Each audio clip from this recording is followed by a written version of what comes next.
Seguimos con la información. 7 de la mañana con 49 minutos fueron encontrados dos cuerpos de dos niños de 8 años que habían sido desaparecidos en el río Oyacachi, sector del Chaco, el pasado 15 de julio, cuando una camioneta se accidentó en la zona. Es el momento en el que las unidades de rescate encontraron los cuerpos de 2 de los 8 menores que estaban desaparecidos tras el accidente en el río Oyacachi del 15 de junio. Las osamentas fueron halladas en el dique El Salado, en la represa río abajo de la central Coca-Codo Sinclair. Aproximadamente tuvimos una hora de búsqueda donde se dio el primer avistamiento del primer cuerpo. Los grupos de rescate levantaron los cuerpos y los trasladaron para realizar los trámites legales correspondientes, pues aún no se conoce la identidad de los menores. Tenemos toda la predisposición por parte de la Fiscalía, como del doctor médico legal forense, que nos va a permitir hacer un nuevo reconocimiento para ver si es que en realidad podemos asegurarnos de que pertenece en este caso a mi hijo o a cualquiera de los compañeros familiares. Los padres, que permanentemente están pendientes de la búsqueda, no pierden aún la esperanza de un día enterrar a sus hijos. En mi caso, mi hijito de 4 años, 11 meses, todos tenemos la esperanza de que tal vez pertenezca a los niños que seguimos encontrando a alguien de nuestros seres queridos, pero lamentablemente al 100% no podemos reconocer por el estado en que ya se encuentran. 61 días pasaron desde el accidente en el que una camioneta con 10 tripulantes, 9 de ellos niños que se dirigían a la escuela del Milenio, cayó al río Oyacachi, sector El Chaco. Desde entonces la búsqueda ha sido constante, pero sin resultados hasta este domingo. Cuando conocimos del suceso, pues empezamos inmediatamente, activamos los equipos de rescate, estuvimos continuamente con el trabajo, hasta cuando pues el COE en este caso pues decidió a realizar una pausa a la búsqueda en vista de que el clima no nos favorecía para nada. Solicitando el cierre de las compuertas de la represa por hora y media, este lunes los grupos de rescate continuarán con la búsqueda. Con río completamente seco. Tenemos un tercer indicio que tenemos que dirigirnos a verificar. Con imágenes de David de la Torre y Alexander Herrera, María Gracia Costa, 24 horas. En otros temas, 5 jóvenes murieron en un accidente de tránsito ocurrido este fin de semana en la vía Balsar El Empalme, en la provincia del Guayas. Las víctimas viajaban desde Quevedo a la playa para celebrar un cumpleaños. Así quedó el auto en el que iban los 5 jóvenes. El impacto fue tan intenso que todos ellos murieron. Mi mujer le dio la bendición a mi hijo. Como a las 7:30 nos llaman que se había muerto ese accidente. El plan era llegar a la playa a celebrar el cumpleaños del hijo de María, quien cumplía apenas 26 años. Incluso en el auto estaba su torta.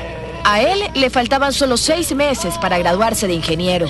No es primera vez, siempre salen de viaje, como jóvenes que son, a divertirse después del trabajo. No, se habían reunido con sus compañeros con los que justo han fallecido y estaban comiéndose una tortita, y en eso dice que han hecho viaje para irse a las playas a seguir festejando allá. Pero algo pasó en el kilómetro 131 de la vía Balsar El Empalme. Los jóvenes partieron desde Quevedo y, según testigos, la mujer que conducía el vehículo invadió carril y se estrelló contra este camión. El auto donde viajaban las personas que perecieron venía en sentido desde el cantón El Empalme hacia el cantón Balsar. Los padres de los fallecidos esperaban afuera de la morgue. Humberto nos cuenta horrorizado cómo en el camino vio el vehículo en el que venía su hijo, quien apenas tenía 22 años. Ya estaba para graduarse de periodismo mío. Y yo tenía que hacer la tesis mío para graduarse. En Quevedo se realizaron los actos fúnebres. Dayana Monroy, 24 horas. Otro accidente, un bus de la cooperativa Riobamba se estrelló contra un puente metálico en el sector de La Pampa, cerca de Baños, en Tungurahua, y causó la muerte de 5 personas y 22 quedaron heridos. El accidente paralizó la vía por más de 6 horas. Así quedó la unidad de la cooperativa Riobamba cuando se estrelló contra el puente metálico en el sector La Pampa, a 15 minutos al ingreso de Baños de Agua Santa.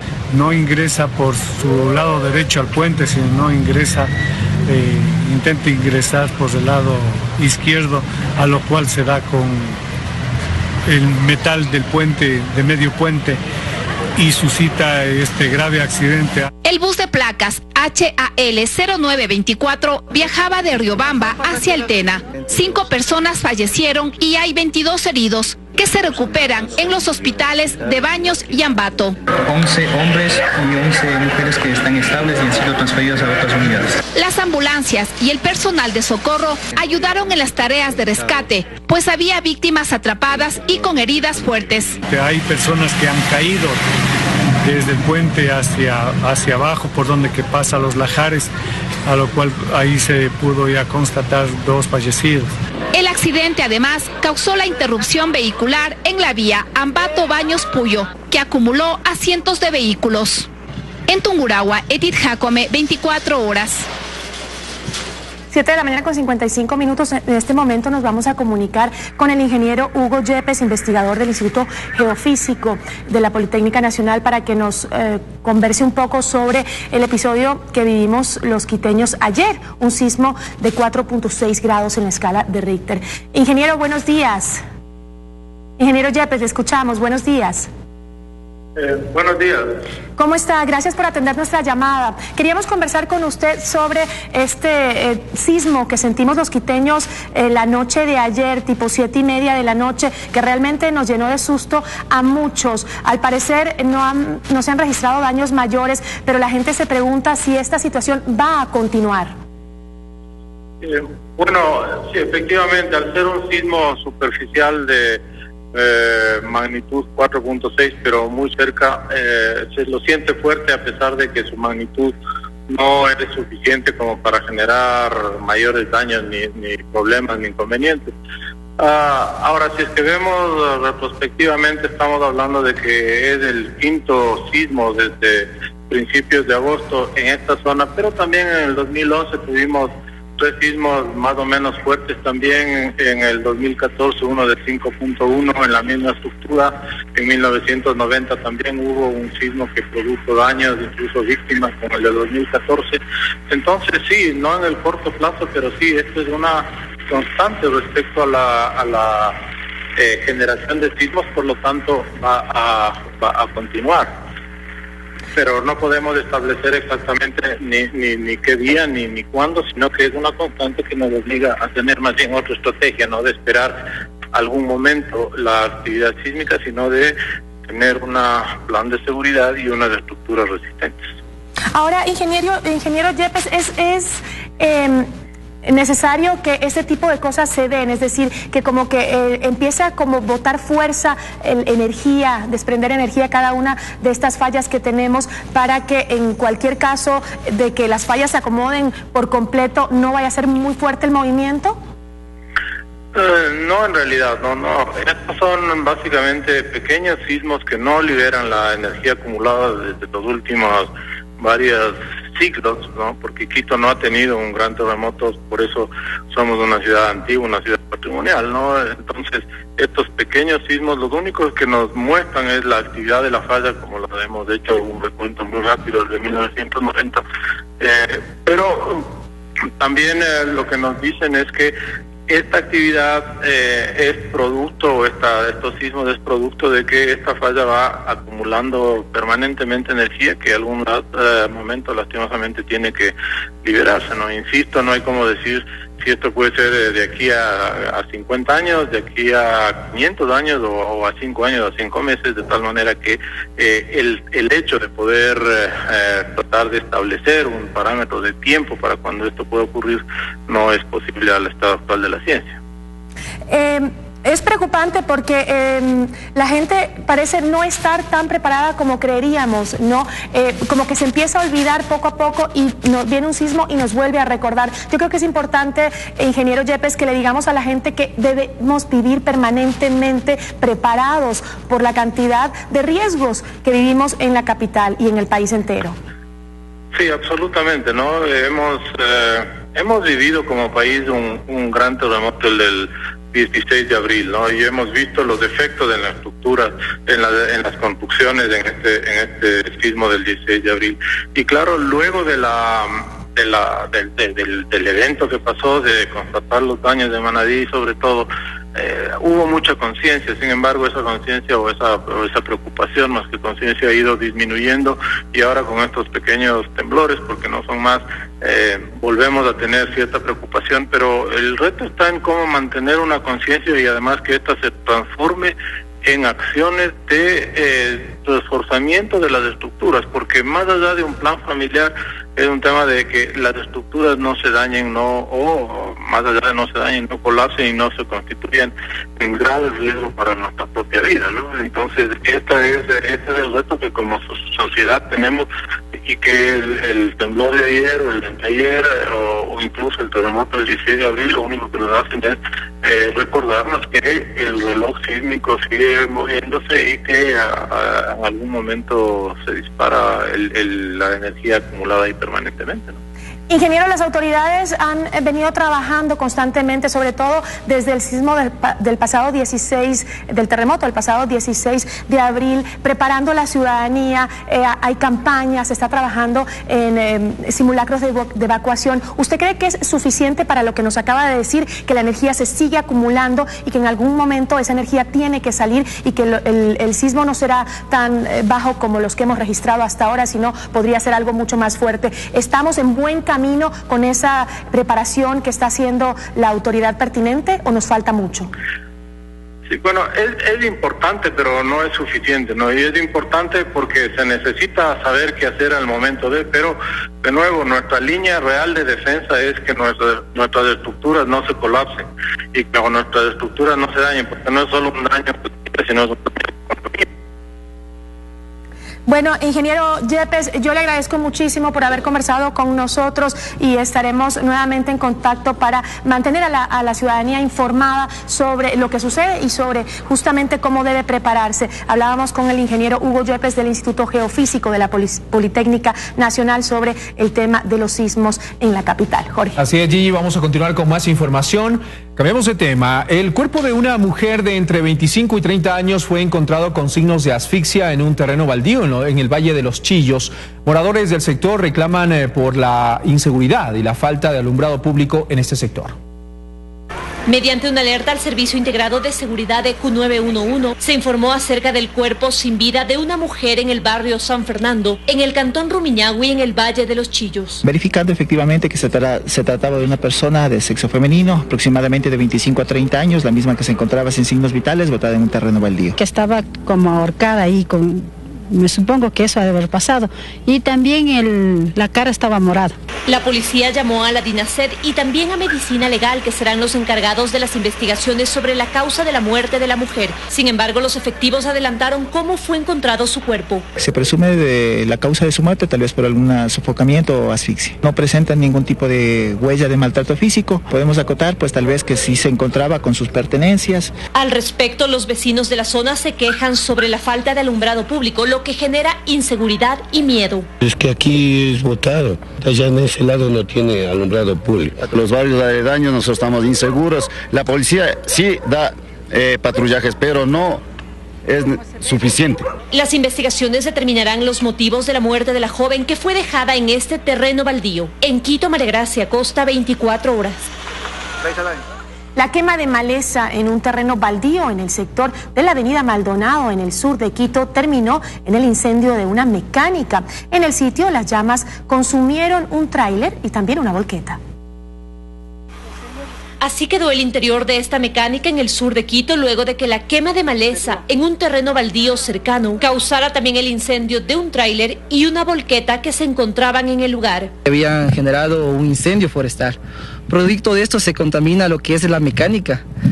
Del mismo incendio quedan involucrados 3 vehículos. Como ustedes pueden ver, es una cabina de un tráiler, un tanquero y un almacenador de combustible. Se encontraba vacío, que evita ponernos en peligro a nuestros compañeros. Han hecho alguna travesura a los niños y se hace todito eso para allá. Ellos pudieron extinguir el fuego gracias a 3 tanqueros trabajando durante 1 hora. Los vecinos narraron lo sucedido y cuestionaron la falta de seguridad con respecto a la ubicación y el mantenimiento de este terreno. ¿Qué pasa? Que este terreno vive ¿cuántos años así? Abandonado. ¿Qué tal si nos pasaba a nosotros todo lo que vivimos ahí? Nos pasaba una desgracia si explotaba el el tanquero. Lo que pudimos es ayudar del lado donde que es mi casa, ayudar así un poco a botar agua botando. De ahí ya, a este lado de acá ya no pudimos hacer nada porque comenzaron a explosionar los carros y ya fue poco, ya no avanzamos a hacer mucho ya. Finalmente, producto del fuego, no hubo víctimas y tampoco otros daños materiales más allá de la pérdida de los vehículos que se encontraban en el taller mecánico. Esperaremos lo que vengan investigadores de incendios para que ellos puedan dar su veredicto final. En Quito, María Gracia Costa, 24 horas. Y también un incendio forestal que inició el sábado y fue extinguido la mañana del domingo, consumió vegetación en el sector de Inguiñaro, en el Quinche.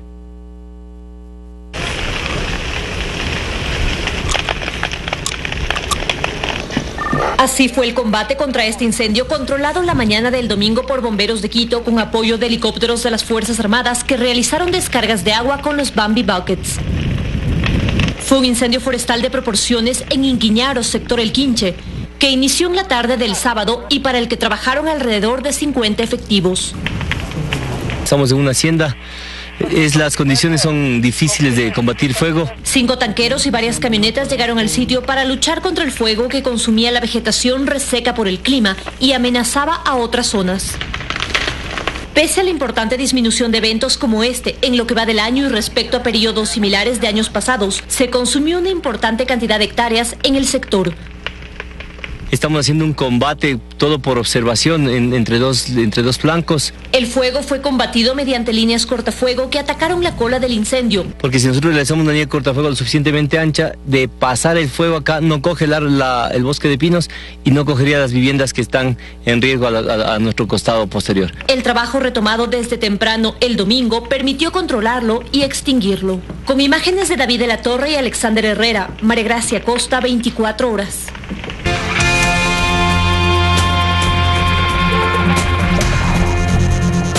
Seguimos con la información. 7 de la mañana con 49 minutos fueron encontrados 2 cuerpos de 2 niños de 8 años que habían sido desaparecidos en el río Oyacachi, sector del Chaco, el pasado 15 de julio, cuando una camioneta se accidentó en la zona. Es el momento en el que las unidades de rescate encontraron los cuerpos de 2 de los 8 menores que estaban desaparecidos tras el accidente en el río Oyacachi del 15 de junio. Las osamentas fueron halladas en el dique El Salado, en la represa río abajo de la central Coca-Codo Sinclair. Aproximadamente tuvimos una hora de búsqueda donde se dio el primer avistamiento del primer cuerpo. Los grupos de rescate levantaron los cuerpos y los trasladaron para realizar los trámites legales correspondientes, pues aún no se conoce la identidad de los menores. Tenemos toda la predisposición por parte de la Fiscalía, como del doctor médico legal forense, que nos va a permitir hacer un nuevo reconocimiento para ver si es que en realidad podemos asegurarnos de que pertenece en este caso a mi hijo o a cualquiera de los compañeros familiares. Los padres que permanentemente están pendientes de la búsqueda no pierden aún la esperanza de un día enterrar a sus hijos. En mi caso, mi hijito de 4 años, 11 meses, todos tenemos la esperanza de que tal vez pertenezca a los niños que seguimos encontrando a alguien de nuestros seres queridos, pero lamentablemente al 100% no podemos reconocer por el estado en que ya se encuentran. 61 días pasaron desde el accidente en el que una camioneta con 10 tripulantes, 9 de ellos niños que se dirigían a la escuela del Milenio, cayó al río Oyacachi, sector El Chaco. Desde entonces la búsqueda ha sido constante, pero sin resultados hasta este domingo. Cuando conocimos del suceso, pues empezamos inmediatamente, activamos los equipos de rescate, estuvimos continuamente con el trabajo hasta cuando pues el COE en este caso pues decidió a realizar una pausa a la búsqueda en vista de que el clima no nos favorecía para nada. Solicitando el cierre de las compuertas de la represa por hora y media, este lunes los grupos de rescate continuarán con la búsqueda. Con río completamente seco. Tenemos un tercer indicio que tenemos que dirigirnos a verificar. Con imágenes de David de la Torre y Alexander Herrera, María Gracia Costa, 24 horas. En otros temas, 5 jóvenes murieron en un accidente de tránsito ocurrido este fin de semana en la vía Balsar El Empalme, en la provincia del Guayas. Las víctimas viajaban desde Quevedo a la playa para celebrar un cumpleaños. Así quedó el auto en el que iban los 5 jóvenes. El impacto fue tan intenso que todos ellos murieron. Mi mujer le dio la bendición a mi hijo. Como a las 7:30 nos llaman que se había muerto en ese accidente, mi hijo. El plan era llegar a la playa a celebrar el cumpleaños del hijo de María, quien cumplía apenas 26 años. Incluso en el auto estaba su torta. A él le faltaban solo 6 meses para graduarse de ingeniero. No es primera vez, siempre salen de viaje, como jóvenes que son, a divertirse después del trabajo. No, se habían reunido con sus compañeros con los que justo han fallecido y estaban comiéndose una tortita y en eso dice que han hecho viaje para irse a las playas a seguir festejando allá. Pero algo pasó en el kilómetro 131 de la vía Balsar El Empalme. Los jóvenes partieron desde Quevedo y según testigos, la mujer que conducía el vehículo invadió carril y se estrelló contra este camión. El auto donde viajaban las personas que perecieron venía en sentido desde el cantón El Empalme hacia el cantón Balsar. Los padres de los fallecidos esperaban afuera de la morgue. Humberto nos cuenta horrorizado cómo en el camino vio el vehículo en el que venía su hijo, quien apenas tenía 22 años. Ya estaba para graduarse de periodismo mío. Yo tenía que hacer la tesis mío para graduarse. En Quevedo se realizaron los actos fúnebres. Dayana Monroy, 24 horas. Otro accidente, un bus de la cooperativa Riobamba se estrelló contra un puente metálico en el sector de La Pampa, cerca de Baños, en Tungurahua, y causó la muerte de 5 personas y 22 quedaron heridos. El accidente paralizó la vía por más de 6 horas. Así quedó la unidad de la cooperativa Riobamba cuando se estrelló contra el puente metálico en el sector La Pampa, a 15 minutos al ingreso de Baños de Agua Santa.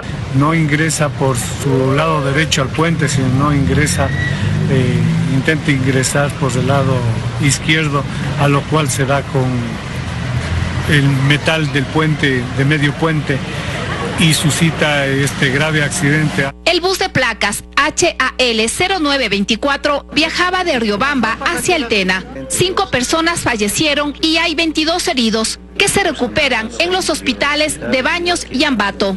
11 hombres y 11 mujeres que están estables y han sido transferidos a otras unidades. Las ambulancias y el personal de socorro ayudaron en las tareas de rescate, pues había víctimas atrapadas y con heridas fuertes. Hay personas que han caído desde el puente hacia abajo, por donde que pasa los lajares, a lo cual ahí se pudo ya constatar 2 fallecidos. El accidente además causó la interrupción vehicular en la vía Ambato-Baños-Puyo, que acumuló a cientos de vehículos. En Tungurahua, Edith Jacome, 24 horas. 7 de la mañana con 55 minutos. En este momento nos vamos a comunicar con el ingeniero Hugo Yepes, investigador del Instituto Geofísico de la Politécnica Nacional, para que nos converse un poco sobre el episodio que vivimos los quiteños ayer, un sismo de 4.6 grados en la escala de Richter. Ingeniero, buenos días. Ingeniero Yepes, le escuchamos. Buenos días. Buenos días. ¿Cómo está? Gracias por atender nuestra llamada. Queríamos conversar con usted sobre este sismo que sentimos los quiteños la noche de ayer, tipo 7:30 de la noche, que realmente nos llenó de susto a muchos. Al parecer no se han registrado daños mayores, pero la gente se pregunta si esta situación va a continuar. Bueno, sí, efectivamente, al ser un sismo superficial de magnitud 4.6, pero muy cerca, se lo siente fuerte a pesar de que su magnitud no es suficiente como para generar mayores daños, ni problemas, ni inconvenientes. Ahora, si es que vemos retrospectivamente, estamos hablando de que es el 5º sismo desde principios de agosto en esta zona, pero también en el 2011 tuvimos 3 sismos más o menos fuertes también. En el 2014 uno de 5.1 en la misma estructura. En 1990 también hubo un sismo que produjo daños, incluso víctimas, como el de 2014. Entonces sí, no en el corto plazo, pero sí, esto es una constante respecto a la generación de sismos, por lo tanto va a continuar. Pero no podemos establecer exactamente ni qué día ni cuándo, sino que es una constante que nos obliga a tener más bien otra estrategia, no de esperar algún momento la actividad sísmica, sino de tener un plan de seguridad y unas estructuras resistentes. Ahora, ingeniero Yepes, es necesario que este tipo de cosas se den, es decir, que como que empieza a como botar fuerza, energía, desprender energía cada una de estas fallas que tenemos, para que en cualquier caso de que las fallas se acomoden por completo, no vaya a ser muy fuerte el movimiento. No, en realidad, no. Estos son básicamente pequeños sismos que no liberan la energía acumulada desde los últimos varios siglos, ¿no? Porque Quito no ha tenido un gran terremoto, por eso somos una ciudad antigua, una ciudad patrimonial, ¿no? Entonces, estos pequeños sismos, los únicos que nos muestran es la actividad de la falla, como lo hemos hecho un recuento muy rápido desde 1990, pero también lo que nos dicen es que esta actividad es producto, estos sismos es producto de que esta falla va acumulando permanentemente energía que en algún momento lastimosamente tiene que liberarse, ¿no? Insisto, no hay como decir si esto puede ser de aquí a 50 años, de aquí a 500 años o a 5 años, a 5 meses, de tal manera que el hecho de poder tratar de establecer un parámetro de tiempo para cuando esto pueda ocurrir no es posible al estado actual de la ciencia. Es preocupante porque la gente parece no estar tan preparada como creeríamos, ¿no? Como que se empieza a olvidar poco a poco y viene un sismo y nos vuelve a recordar. Yo creo que es importante, ingeniero Yepes, que le digamos a la gente que debemos vivir permanentemente preparados por la cantidad de riesgos que vivimos en la capital y en el país entero. Sí, absolutamente, ¿no? Hemos vivido como país un gran terremoto, el del 16 de abril, ¿no? Y hemos visto los defectos en la estructura, en las construcciones en este sismo del 16 de abril. Y claro, luego del evento que pasó, de constatar los daños de Manadí, sobre todo, hubo mucha conciencia. Sin embargo, esa conciencia o esa preocupación, más que conciencia, ha ido disminuyendo, y ahora con estos pequeños temblores, porque no son más, volvemos a tener cierta preocupación, pero el reto está en cómo mantener una conciencia y además que ésta se transforme en acciones de reforzamiento de las estructuras, porque más allá de un plan familiar es un tema de que las estructuras no se dañen, o más allá de no se dañen, no colapsen y no se constituyan en grave riesgo para nuestra propia vida, ¿no? Entonces, este es el reto que como sociedad tenemos, y que el temblor de ayer o el de ayer o incluso el terremoto del 16 de abril lo único que nos hacen es recordarnos que el reloj sísmico sigue moviéndose y que en algún momento se dispara la energía acumulada ahí permanentemente, ¿no?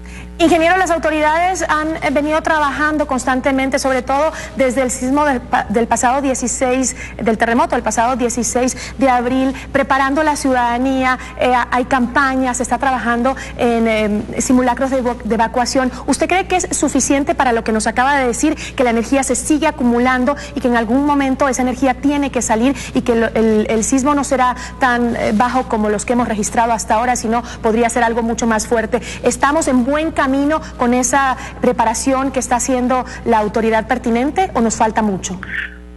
Sí, bueno, es importante, pero no es suficiente, ¿no? Y es importante porque se necesita saber qué hacer al momento pero de nuevo, nuestra línea real de defensa es que nuestras estructuras no se colapsen y que nuestras estructuras no se dañen, porque no es solo un daño, sino es un daño.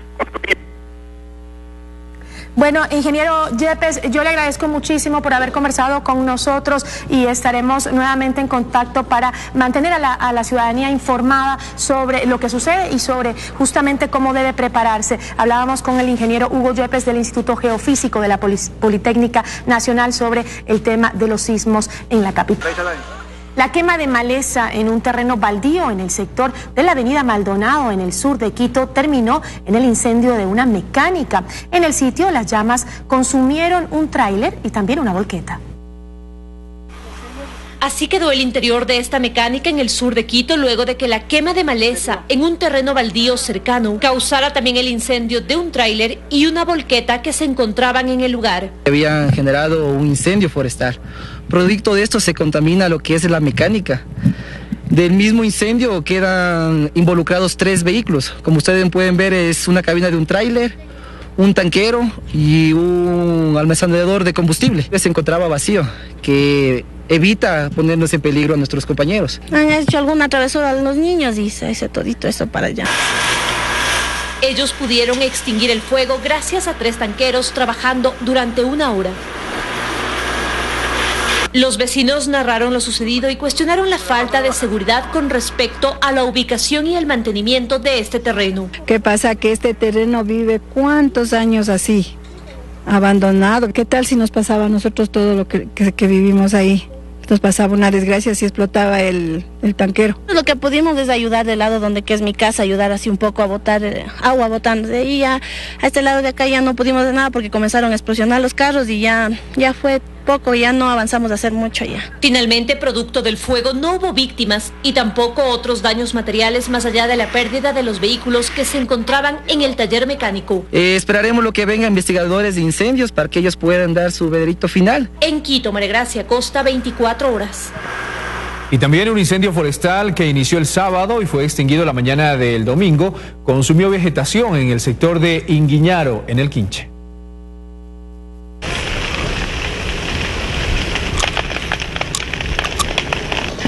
Así fue el combate contra este incendio controlado la mañana del domingo por bomberos de Quito con apoyo de helicópteros de las Fuerzas Armadas que realizaron descargas de agua con los Bambi Buckets.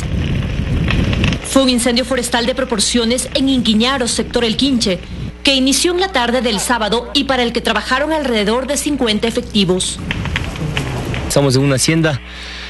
Las condiciones son difíciles de combatir fuego. 5 tanqueros y varias camionetas llegaron al sitio para luchar contra el fuego que consumía la vegetación reseca por el clima y amenazaba a otras zonas. Pese a la importante disminución de eventos como este en lo que va del año y respecto a periodos similares de años pasados, se consumió una importante cantidad de hectáreas en el sector. Estamos haciendo un combate, todo por observación, entre dos flancos. El fuego fue combatido mediante líneas cortafuego que atacaron la cola del incendio. Porque si nosotros realizamos una línea cortafuego lo suficientemente ancha, de pasar el fuego acá, no coge el bosque de pinos y no cogería las viviendas que están en riesgo a nuestro costado posterior. El trabajo retomado desde temprano el domingo permitió controlarlo y extinguirlo. Con imágenes de David de la Torre y Alexander Herrera, María Gracia Costa, 24 horas.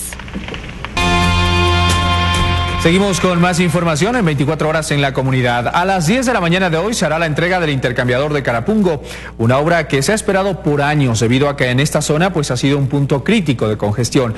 Joana Cañizares está en el lugar para darnos más detalles. Joana, buen día. ¿Qué tal? Muy buenos días. Por aquí circulan aproximadamente 89,000 vehículos al día y es que esta zona anteriormente era considerada como un punto crítico, pero se espera que con la inauguración o con la entrega ya del intercambiador Carapungo esta realidad cambie. Nos acompaña esta mañana Jaime Izurueta, urbanista, para conversar un poco sobre esta obra. Buenos días. Buenos días, Johanna. Cuéntenos un poco, ¿cree usted que va a mejorar la movilidad de esta zona?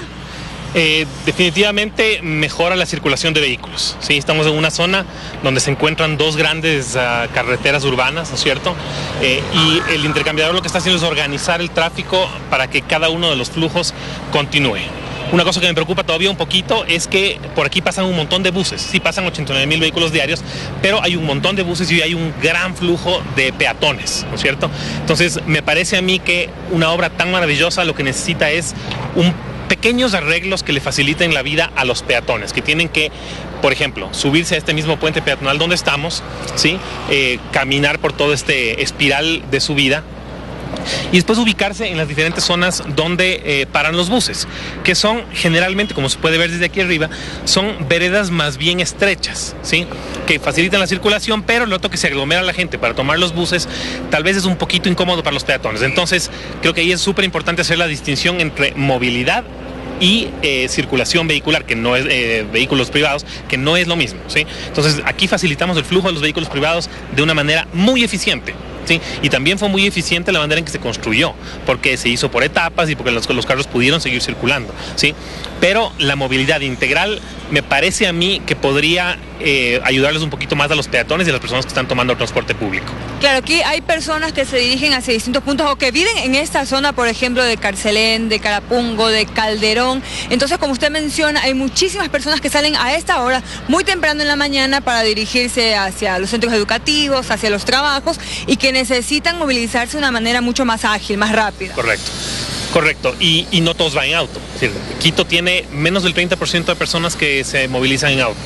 Por lo tanto, es una de las preocupaciones que yo siempre tengo como urbanista, es que ¿Cuánto nos gastamos en construir pasos elevados que funcionan? Es decir, en este punto de la vida, en Carapungo, donde se encuentran la Simón Bolívar y la Panamericana, muy importante que tengamos una obra de estas, ¿sí? Tal vez en otros lugares de la ciudad no es necesario, pero aquí sí es necesario. Sin embargo, lo que necesitamos también es pensar en toda la gente, y ahorita tenemos justamente una toma excelente hacia abajo de toda la gente que está tratando de subirse a los buses. Y creo que eso es súper importante, que la movilidad no es solamente de vehículos, sino es de personas. ¿Cuántas personas van en cada uno de estos autos y cuántas personas van en un bus? ¿Sí? Hablemos un poco de los giros que tienen que hacer las personas, porque este intercambiador tipo redondel tiene 2 pasos inferiores y también un paso elevado. Correcto. A ver, de nuevo, estamos hablando de la vialidad, ¿no es cierto? Para los vehículos. De la infraestructura en sí, de hacia dónde se va a dirigir cada vehículo, dependiendo del paso que tome. Correcto. Entonces la Panamericana pasa recto completamente, se eleva y pasa por encima, pero sigue, no hay ninguna... la Panamericana pasa recto. Si es que uno va de norte a sur, hay un deprimido que lleva hasta la Simón Bolívar, y si es que uno va de sur a norte, hay un deprimido que mete a Carapungo, ¿sí? Entonces, como le digo, yo creo que el flujo de los vehículos está muy bien logrado, ¿sí? El diseño del paso a desnivel es un buen diseño. Como no es una zona que tiene un grano tan fino residencial ni comercial, tal vez se justifica, y también por el volumen de autos, por supuesto, se justifica la obra que se ha hecho. Sin embargo, me queda de todas maneras la preocupación de que los espacios que se les da a la movilidad integral no son los idóneos. Muchísimas gracias por esa importante información al arquitecto Izurieta. Hoy 10 de la mañana se entrega esta obra que tiene una inversión de $20.4 millones. Volvemos al estudio. Buenos días. Buenos días para ti también, Joana. Muchísimas gracias. Sí, una obra importantísima. Es por eso que ahora le queremos presentar en el siguiente video cómo está hecha la distribución de esta obra para la circulación vehicular. Veamos. La entrada a Quito por el extremo norte de la ciudad era un punto muy conflictivo para la circulación vehicular. En promedio, un vehículo de transporte público que transitaba por la Panamericana Norte hacia Carcelén se demoraba alrededor de 45 minutos para llegar a su destino. Luego de varios meses de espera, se inaugura en Carapungo el intercambiador más grande de la ciudad. El mismo que consta de 18 rampas, entre pasos deprimidos y elevados, un redondel, carriles exclusivos para el transporte público, nueva sincronización de los semáforos y señalética de última generación. El intercambiador de Carapungo se compone de 2 pasos inferiores y uno elevado, que se complementan con las 18 rampas que dirigen el tránsito vehicular en las siguientes direcciones. De Carapungo a Carcelén, a través de la salida por la calle Padre Luis Bacari para continuar por la Panamericana Norte hacia Carcelén, tiene 2 opciones: por el paso lateral de la rotonda y continuar por la Panamericana Norte, o por el paso elevado de 3 carriles que conecta igualmente con la Panamericana Norte. De Carapungo hacia la Simón Bolívar tiene 2 opciones. Desde la salida de la calle Padre Luis Bacari puede continuar por la Panamericana Norte hacia la rotonda y circunvalar hacia el sur por la segunda salida para tomar la avenida Simón Bolívar, o a través de los carriles centrales de la Panamericana Norte, tomando el paso deprimido que desemboca en la Simón Bolívar hacia el sur. Si va desde Carcelén a la avenida Simón Bolívar, puede tomar los 2 carriles centrales y 2 carriles laterales que facilitan el acceso a la avenida Simón Bolívar en dirección hacia el sur. Si va de Carcelén a Carapungo, puede tomar los 3 carriles del paso elevado o laterales para poder acceder posteriormente al paso inferior que dirige el tránsito hacia Carapungo, o circunvalar el redondel de regreso a Carcelén para tomar la avenida Giovanni Calles. Si usted va de la Simón Bolívar a Carapungo, puede tomar 3 alternativas viales: a través del paso directo construido a 500 metros antes de la conexión al intercambiador, o puede tomar el paso lateral que evita que el conductor tenga que entrar al redondel, y una tercera opción es continuar hacia la rotonda y tomar la primera salida hacia Carapungo. Si usted circula por la avenida Simón Bolívar hacia Carcelén, tendrá que llegar hasta el redondel, circunvalar y tomar la segunda salida. Esta infraestructura vial alcanza una inversión de $20 millones, por la que circularán más de 90.000 vehículos diarios. En Quito, Jorge Loaiza, 24 horas.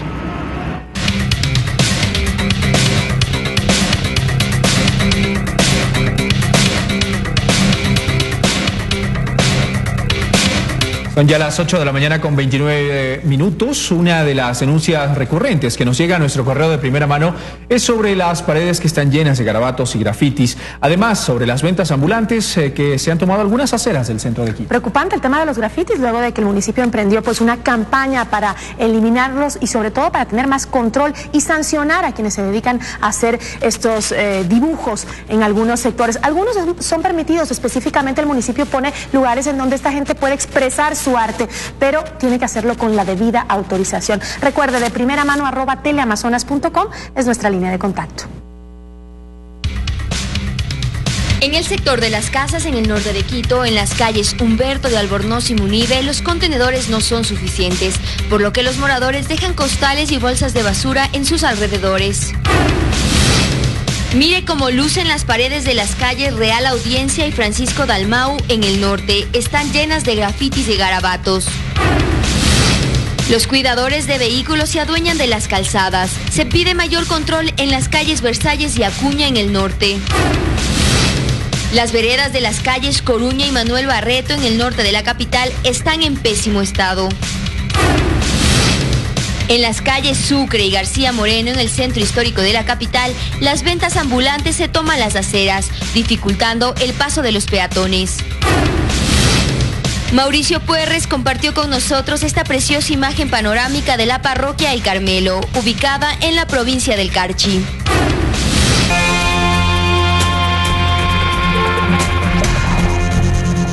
Seguimos con la información, vamos a revisar las noticias políticas. El Partido Social Cristiano posesionó en el sur de Quito a la directiva cantonal en medio de protestas. El líder de la organización, Jaime Nebot, habló vía videoconferencia sobre los retos y las dificultades que podrían afrontar con la unidad.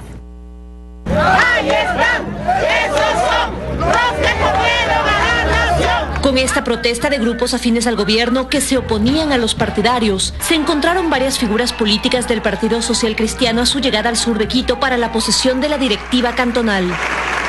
Esa es la política en la que creemos, la de argumentos, la de democracia, la de respeto a las ideas, no lo que hace costumbre Alianza País, enviar aquí a un grupo de gente pagada a gritar, a insultar.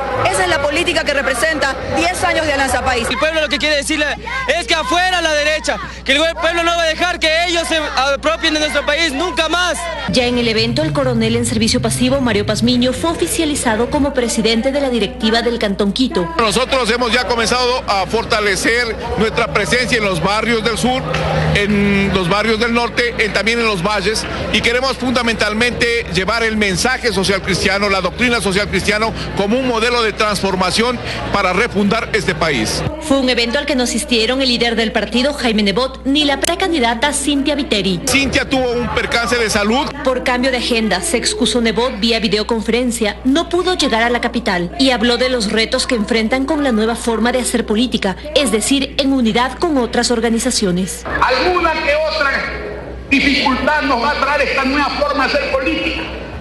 Hablar de una manera supraétnica, supraideológica, supraprovincial y regional, suprapolítica en materia de partido e integrarnos para ganar esta elección.